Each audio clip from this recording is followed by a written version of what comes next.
আরজিকর কাণ্ডের পর থেকেই হাসপাতালে নিরাপত্তার দাবি আরও জোরালো হয়েছে। এরই মধ্যে ফের হাসপাতালে কর্তব্যরত নার্সের সঙ্গে দুর্ব্যবহার এবং হুমকির অভিযোগ রোগীর পরিজনের বিরুদ্ধে। আরজিকরের প্রসঙ্গ টেনেও তিনি হুমকি দিয়েছেন বলে অভিযোগ। নার্সদের দাবি, অসভ্য আচরণের মাঝে এক পর্যায়ে রোগীর এক আত্মীয় বলে ওঠেন, যখন আরজিকর বানিয়ে রেখে দেব তখন তোরা বুঝবি। শনিবার রাতে ঘটনাটি ঘটেছে মালদহের চাচল সুপার স্পেশালিটি হাসপাতালে। হাসপাতাল কর্তৃপক্ষের অভিযোগের প্রেক্ষিতে ইতিমধ্যেই রোগী আসগর আলীর আত্মীয় আরিফ আলীকে গ্রেফতার করেছে পুলিশ। হাসপাতালের একটি সূত্রের দাবি, বচসার সময় ওই ব্যক্তি রাজ্যের প্রতিমন্ত্রী তাজমুল হোসেনকে বারংবার ফোন করার চেষ্টা করেছিলেন। তবে হাসপাতালের সুপার বা সিস্টার ইনচার্জ এমন কোনো তথ্যে মান্যতা দেননি। তবে কি তাজমুল ঘনিষ্ঠ বলেই এত প্রভাব তার? এই প্রশ্নই উঠছে। আমার ইভিনিং ডিউটি ছিল, আমি ইভিনিং সিস্টার ইনচার্জ ছিলাম।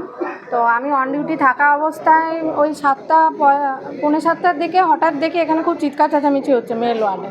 তো আমি তখন বেরিয়ে এসে দেখি যে একজন পেশেন্ট পার্টি খুব বাজেভাবে ইঙ্গিত করে, মানে আমার অন ডিউটি যে মেল ব্রাদার ছিল তাকে হচ্ছে থ্রেট দিচ্ছে লিটারালি, যে আমি 2 মিনিটে তোমার চাকরি খেয়ে নেবো, 10 মিনিটে তোমার চেয়ার সরিয়ে নেবো, এই সমস্ত।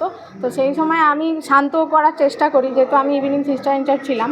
তো আগে শুনতে চেয়েছিলাম যে কী সমস্যা আছে। তো যখন আমি এই কথাগুলো জিজ্ঞেস করছি, তো আমাকেও উল্টো পাল্টাভাবে মানে বলা হয় যে আমাদেরকে আপনি কি ডিএমের ওপরে, এই সমস্তভাবে আমাকে বলা হয়। এবং যেহেতু আমি এসে একজন মেল ব্রাদারকে শান্ত করার চেষ্টা করেছিলাম যে ঠিক আছে তুমি চিৎকার করো না, দাঁড়াও আগে আমাকে শুনতে দাও। তো সেই সময় এই কথাটাও আর কি থ্রো করেন ওনারা, যে নিজে পারলি না, মানে আমার স্টাফকে বলে আর কি, যে নিজে পারলি না বলে চুড়িদার পরা মহিলাকে ডেকে আনতে হলো, তাহলে তুই নিজেও চুড়িদার পরে বসে থাক।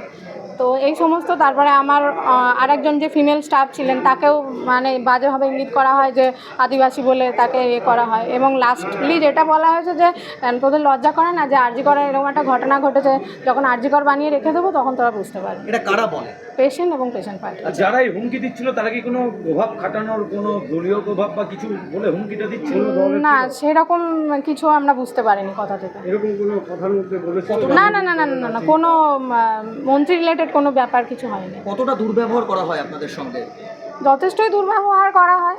অন ডিউটি থাকা অবস্থায় একজন স্টাফকে যখন এই কথাটা বারবার থ্রেট করা হয় যে আমি আমার অনেক ক্ষমতা আছে, আমি 2 মিনিটে তোমার চেয়ার সরিয়ে নিতে পারি, তোমার চাকরি খেয়ে নিতে পারি, তাহলে বুঝতেই পারছেন কি হয় সেটা। আপনারা কতটা নিরাপত্তাহীনতায় ভুগছেন? দেখুন, সত্যি কথা বলতে আমাদের অনেক দূরে বাড়ি, এখানে চাকরি সূত্রে আমাদের এখানে পোস্টিং, আমরা এখানকার লোকাল নয়, মানে বিশেষ করে আমি তো নই। তো সুতরাং এইরকম অন ডিউটির পর যদি এইরকম একটা ব্যাপার অন ডিউটিতে ঘটে, তো স্বাভাবিক বাড়ি ফিরতে তো সবারই একটা ভয় লাগবে যে আমি মার্ক হয়ে গেলাম। এমনিতেই চাঁচল একটা ছোট জায়গা, এখানে সবাই আমাদেরকে চেনে যে আমি অমুক ওয়ার্ডের দিদি বা তমুক ওয়ার্ডে আমি চাকরি করি। তো সেই হিসাবে এরকম যখন একটা বচসা হয়ে গেল, স্বাভাবিক আমি এখান থেকে বেরোতে বাড়ি যাওয়ার সময় অবশ্যই আমার ভয় লাগবে। আমার নাম অমিতা সাহা। ঝগড়া লাগিয়েছে, তো আমরা দৌড়ায় আসলাম, এসে ওয়ার্ড বয় দাদা আমরা সবাই এসে দেখছি যে ঝগড়া হয়ে গেছে। তারপর আমরা এখানে এসে দাঁড়ালাম, তারপরে গ্রুপ ডির দাদারা জিজ্ঞেস করতে গেলো, তো আমিও গেলাম। ওখানে গিয়ে আমাকে বলছে তোর বাপের হসপিটাল? ও বলছে আমার বাপের হসপিটাল। তারপর বলছে তুই তো দেখতে আদিবাসীর মতো। তারপরে তোর মনে নেই যে আরজিকর ইসে কী হয়েছিল? তারপর আমি বললাম তাহার মানে কি আমাকে রেপ করবে মনে হয়? কি বলছে আপনাকে? কিরকম হুমকি দিচ্ছে? বলছে যে আরজিকরের তোর ঘটনা মনে নাই, তোদের লজ্জা নাই, এইগুলো বলছে। তারপরে তো গন্ডগোল হলো, আরও সবাই আসলে যে আসে সবার সঙ্গেই ঝগড়া করছে। মূলত কি নিয়ে গন্ডগোলটা, মানে গন্ডগোলটা কি? চেয়ার নিয়ে। চেয়ার নিয়ে কি হয়েছিল? কে এসেছিলো, তো চেয়ারটা নিয়ে গেল, প্রথমে কিছু বলেনি আমাদের এখান থেকে নিয়ে যাওয়ার পর দ্বিতীয় চেয়ারটা যখন নিয়ে যায় তখন বলেছে। মানে এখান থেকে চেয়ার নিয়ে চলে যায়? হ্যাঁ, পেশেন্ট পার্টি না, অনুমতি প্রথমটা নেয়নি। তার বলছে 2 মিনিটে তোর চাকরি খেয়ে নিব। এরা কিভাবে এই প্রভাবটা খাটালো, কি বলছিল? যে আমার লোক আছে, ওই লোক আছে। না না, দলের সঙ্গে না। জানেন কিছু? না, ওগুলো জানি না। কোনো কি মন্ত্রীর প্রভাব খাটানোর কথা বলছিল? না, ওইগুলো না, বলছে আমার আছে, ওই আছে, আমি 2 মিনিটের চাকরি খেয়ে নেবো তোমাদের। এই মুহূর্তে কতটা আতঙ্কিত আপনারা? অনেকটাই। আপনারা কি অভিযোগ করবেন? হ্যাঁ, থানায় অভিযোগ করবেন। কি চাইছেন? আমাদের বিচার চাই, আমরা তো সেফটি নেই, এখন ডিউটিতে আছি, বাড়ি যাবো কি হবে তখন কে কি বলতে পারবে।